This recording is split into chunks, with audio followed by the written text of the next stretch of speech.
Frères et sœurs, bonjour tous. Ce matin, nous allons étudier le mystère du royaume des cieux. Hier matin, nous avons étudié la parabole du semeur. Et nous avons aussi étudié la parabole de l'ivraie et du bel. La semence sème. C'est l'Esprit de Dieu et du Seigneur Christ. Alors quel genre de personne recevra la semence et verra la semence, pouvoir en elle devenir une nouvelle création, devenir une vie mature? Ce sont ceux qui aiment profondément le Seigneur. Et, Madame le Précleste, c'est la bonne terre, ceux qui aiment profondément le pré et le Seigneur. La vie du pré et du Seigneur entre alors en eux, leur permettant d'obtenir une vie nouvelle. C'est cela la parabole du semeur. Mais ceux qui n'aiment pas le Seigneur, qui entendent l'évangile du Seigneur, mais ne l'aiment pas, et ne croient pas en lui, n'auront pas la vie en eux.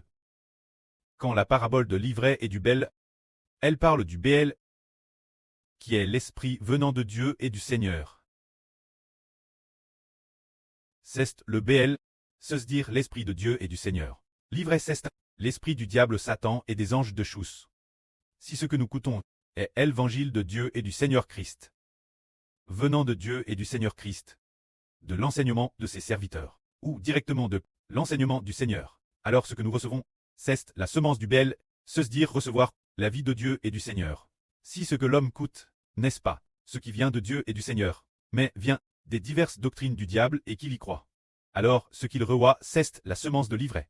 La semence de l'ivraie, c'est dire qu'il reçoit l'esprit du diable Satan et des anges de chousse. Recevoir l'esprit du diable Satan et des anges de chousse conduit finalement la perdition. Recevoir l'esprit de Dieu et du Seigneur Christ conduit finalement la vie éternelle. C'est cela le mystère de la vie dont nous avons parlé hier. Alors, aujourd'hui, nous allons continuer à parler du mystère du royaume des cieux. Le frère Hébert va d'abord parler de la première parabole. Cette parabole qui parle d'une grain de sève. Le Seigneur Jésus-Christ a dit, le royaume des cieux est semblable à un grain de sève qu'un homme a pris pour le semer dans son champ. Ce grain de sève, bien qu'il soit la plus petite de toutes les semences, pourtant, quand il la pousse, il devient plus grand que toutes les plantes potagres.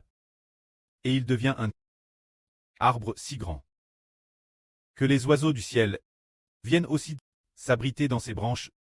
Ici, le royaume des cieux est clairement compare un grain de sève. Alors ce grain de sève est certainement une vraie semence. Autrement, une fois grand, comment pourrait-il devenir plus grand que toutes les nations et tous les peuples? Alors ici, qu'est-ce que ce grain de sève, ce grain unique, c'est l'esprit de l'Éternel Dieu. Alors l'origine. Cet homme, il est plus petit que quiconque. Plus petit que les nations de tous les peuples, si petit qu'il en est insignifiant. En disant, comment est-ce possible pour lui d'obtenir le royaume? Par exemple, pour qu'un homme obtienne le royaume, il doit nécessairement avoir une certaine autorité. Le moment venu, il obtient le royaume. Alors cette graine de moutarde, prise et sème dans son champ. Cela signifie que le frère Hébert a reçu l'Esprit de Dieu. Cette graine de moutarde, c'est l'Esprit de l'Éternel Dieu. Et l'Esprit du Seigneur Jésus-Christ, aux deux, c'est tout comme cette graine de moutarde. Alors, cette graine de moutarde, quelqu'un l'a prise et la sème dans son champ. Cela signifie qu'une personne a pris cette graine de moutarde, la rue, et la sème dans le jardin de son cœur. L'origine cet homme était insignifiant. Et ici, l'Esprit de Dieu et du Seigneur. En cet homme, le monde trouve aussi cela, on est insignifiant. Et pense, Madame, que c'est superflu, plus petit que tous les peuples de toutes les nations. Plus petit que toutes les nations. Mais quand cet homme obtient le royaume, il grandit pour devenir un arbre immense se levant vers le ciel, de sorte que Madame les oiseaux du ciel viennent y habiter. C'est une parabole qui illustre que cet homme, Dieu a dit, place son esprit en lui. L'origine, il était insignifiant. Insignifiant par rapport à toutes les nations et tous les peuples. Le frère Hébert n'est pas du tout une nation. Ce n'est que un homme et un petit groupe d'enfants. Il était donc insignifiant. Mais l'avenir, bien que ce royaume du frère Hébert soit insignifiant, quand le moment sera venu, le royaume du frère Hébert pourra devenir une grande et puissante nation. Tout comme un arbre immense se levant vers le ciel. Au milieu des plantes potagres, toutes les nations et tous les peuples sont, compare des plantes potagres. Chaque pays est, compare une plante potagre. Tandis que le royaume du frère Ashbert, le royaume des cieux, devenant le royaume des cieux, deviendra un arbre immense s'élevant haut dans le ciel, de sorte que madame les oiseaux du ciel viendront aussi habiter dans ce royaume. C'est dire que madame les anges habiteront dans le royaume du frère Ashbert. Alors nous nous demandons, tiens, ce véritable royaume des cieux a une telle parabole, cet homme du royaume des cieux, pour quelle raison obtient-il le royaume? Auparavant, nous pensions tort de manière confuse que, par exemple, si Xi Jinping a obtenu le pouvoir, c'est parce qu'il a gagné le cœur du peuple. Alors, le peuple l'a lu comme chef de l'État. Ou plutôt, Poutine est devenu chef de Tat. Parce qu'il avait la sagesse de gouverner. C'est pourquoi le peuple l'a choisi pour lire comme chef. Rien de tout cela n'est vrai. Peu importe qui obtient le royaume, il y a une autorité en lui. Cette autorité vient du ciel. Cette autorité vient du ciel. Par exemple, voici un homme. Il a obtenu le royaume. Cet homme qui a obtenu le royaume, se dire, a reçu une graine de moutarde. Cette graine de moutarde est le royaume. C'est son royaume. Cette graine de moutarde, comment peut-elle être son royaume? Comment le royaume peut-il être aussi petit qu'une graine de moutarde? Et aussi insignifiant. En fait, cette graine de moutarde, obtenir le royaume c'est en recevoir l'Esprit de Dieu, habitant en lui. L'origine, il a reçu l'Esprit de Dieu. Habitant en lui, l'origine, lui, t'est insignifiant, comme une graine de moutarde, une personne semblable. Mais l'autorité du prêtre est en lui. L'origine, il t'est insignifiant. Toutes les nations et tous les peuples. Personne ne se souciait de lui. Mais le moment venu, son royaume sera plus grand que toutes les nations et tous les peuples. Le moment venu, le royaume du frère Ashbert sera plus grand que toutes les nations et tous les peuples. C'est tout comme cette graine de moutarde maintenant, qui est en train de grandir. Mais elle est encore terrestre petite. Elle grandit encore, grandissant pour devenir une sorte de jeune pousse se levant vers le ciel. La jeune pousse d'un grand arbre, mais c'est encore une jeune pousse, encore terrestre petite le moment venu. Cet arbre grandira peu, et finalement sera plus grand que toutes les nations. Maintenant nous comprenons enfin, waouh, qu'en fait le royaume, qu'une personne obtienne le royaume, Recle ce mistre, pour quelle raison? Parce qu'en lui, il y a une nouvelle vie qui s'y trouve, et cette nouvelle vie, c'est l'Esprit de Dieu qui habite en lui. De plus, l'Esprit de Dieu, elle t'habite comme roi du royaume des cieux. Devenant le roi des rois, le Seigneur des seigneurs, le prêtre de la patrie qui dirige tout le royaume des cieux. Ainsi il y a la semence de Dieu, la semence du Seigneur Christ l'intérieur. Bien que, peu importe où cet homme erre, ou où il se trouve, quelles que soient ses preuves, bien que ce soit terrestre difficile pour lui, ou bien qu'il traverse beaucoup de souffrances, il est aussi possible qu'il soit persécuté par les gens du royaume de Satan, ce qui lui fait traverser de nombreuses fuites, peu importe où il erre, où qu'il soit persécuté. Le royaume le suivait de près, ce qui signifie que Dieu lui a donné l'autorité de régner. Le gouvernement de Dieu le suivait de près, bien qu'il soit très petit, insignifiant. Le moment venu, son royaume deviendra une grande et puissante nation. Tout comme l'année dernière. Se dire en 2025. Vers la fin mars, l'esprit du prêtre a dit 3 fois sur Zhao Huan, en disant, le gouvernement reposera sur l'épaule de Ashbert. Le gouvernement reposera sur l'épaule du frère Ashbert. Le gouvernement reposera sur l'épaule du frère Ashbert. Il l'a dit 3 fois de suite. Ainsi le royaume c'est le gouvernement. Et le gouvernement c'est l'Esprit de Dieu et du Seigneur. Prenons un autre exemple. Il y avait un homme, au début. Il était insignifiant. Mais par la suite il est devenu un roi remarquable. Devenant l'époque antique. Le plus grand roi. Cet homme était David. Quand le prophète Samuel a utilisé l'huile d'onction sur David, l'Esprit de Dieu fut avec David.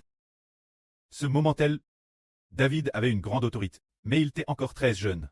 Cette époque, peut-être 12 ou 13 ans. Il n'était qu'un jeune berger. Alors, il a continué à garder les moutons, mais, merveilleusement, pendant qu'il gardait les moutons, il avait la capacité de saisir le lion par la barbe, de frapper le lion, puis de sauver la brebis de la gueule du lion et de l'ours, de l'âne délivré. Il était aussi encore, dans son adolescence, qu'il eut la force de vaincre le grand Goliath, ce qui fit sensation dans tout Israël. Ce moment-là, Madame le roi fut choqué. Le roi de l'époque, le roi Saül fut choqué. Cet homme, se dire David, de la faiblesse, est devenu progressivement fort, bien qu'il n'ait eu que 13 ou 14 ans. Il a alors comment faire ses preuves dans la bataille contre Goliath, dans ce duel, pour montrer sa force. Ce moment-là, il est venu à la cour de Saül pour jouer de la harpe pour Saül. Jouer de la harpe au CTS de Saül pour Trait, le garde du corps de Saül. Puis peu, Saül l'envoya au combat. Dans toutes sortes de batailles, il était meilleur que les autres, plus fort que les autres chefs de l'arme. Plein de force, plein d'autorité, sans qu'on s'en rende compte. L'autorité de David grandissait de plus en plus, et il finissait par remporter la victoire au combat. Il disait, le peuple chantait en disant, Saül a tué ses milliers, et David ses 10 milliers. C'est ainsi que la renomme de David grandissait de plus en plus grand. Plus tard, Saül ne pouvait plus le supporter. Était jaloux de David et chassa David. Ensuite, poursuivit David pour le tuer. Et au cours de ce processus, chaque jour, des gens venaient se rallier David. Au tout début de sa fuite, David n'avait que un de ses soldats avec lui lorsqu'il fuyait Saül. Mais après avoir fui, pendant plus de 10 ans, ceux qui suivaient David, les soldats de David, étaient plus nombreux que les soldats de Saül, encore plus nombreux que l'arme de Saül. Finalement, David est devenu une arme puissante. Après que Saül fut mort au combat, le peuple se rassembla dans un lieu pour oindre David comme roi. Ainsi, David devint roi. On voit David était comme une graine de moutarde, insignifiante au début. Mais après plus de 10 ans, le peuple du pays tout entier, tous les citoyens, se tournent de tout cœur vers David. Alors, la puissance de David devint plus forte que celle de Saül. Finalement, il régna sur Juda, et après avoir RGN sur Juda pendant quelques années, il régna sur tout Israël. C'est cela, le mistre de la manière, dont David a obtenu le royaume, et ce mistre est que Samuel versa de l'huile d'onction sur la tête de David. Et l'Esprit de Dieu fut sur David. Quand l'Esprit de Dieu fut sur David, c'était comme si cette graine de moutarde était plante dans le cœur du frère Héber. C'était le 28 décembre 2018 qu'il a reçu l'Esprit du prêt. Maintenant, nous sommes DJ le 13 juillet 2026. Cela fait déjà 8 ans. Une période de 8 ans. Le frère Héber, bien qu'il soit aussi insignifiant, poste de DJ, une certaine capacité, la capacité d'expliquer la vérité, ainsi que la capacité de prophétiser, et il a aussi la capacité de propager l'évangile, la capacité de le répandre parmi toutes les nations. Ensuite, il aura plus de capacité, la capacité de combattre les nations et les peuples sans qu'on s'en rende compte. Cet homme va devenir un arbre imposant se levant vers le ciel. Alors cet homme, cela fait référence une personne, un arbre représente une personne, ce qui signifie que cet homme va devenir une grande nation. Qui est donc cet homme? Ah, c'est celui prophétisé par Dieu. Appelle le Nouveau Testament. Héber d'Israël. Il est un arbre, et un arbre signifie qu'il représente une nation. Tout comme au début, Nebuchadnezzar était aussi un arbre. Derrière cet arbre, une voix dit, abattez cet arbre, mais laissez la souche. C'est-à-dire, Nebuchadnezzar va perdre son royaume, perdre sa fonction de roi. Mais, après que 7 ans se soit cool, il sera de nouveau rétabli comme roi. Alors cet arbre représente l'autorité royale de Nebuchadnezzar. De la même manière, en expliquant la parabole d'une graine de moutarde qui devient un grand arbre. Cela compare aussi une personne qui a reçu l'Esprit de Dieu. Elle était insignifiante au début, mais la fin, son royaume, deviendra un arbre immense se levant vers le ciel. Et toutes les nations et tous les peuples ne sont que les légumes c'était de cet arbre immense. Par exemple, la Chine, les États-Unis, la Russie, sont tous des légumes, juste un simple légume. Alors, le royaume du frère Ashber est pourtant un arbre immense se levant vers le ciel. Comparer le royaume des cieux ainsi signifie qu'il est plus grand que toutes les nations et tous les peuples. C'est parce que l'autorité de ce royaume vient de l'Esprit de Dieu. Que la gloire soit rendue au prêtre et au Seigneur. Amen.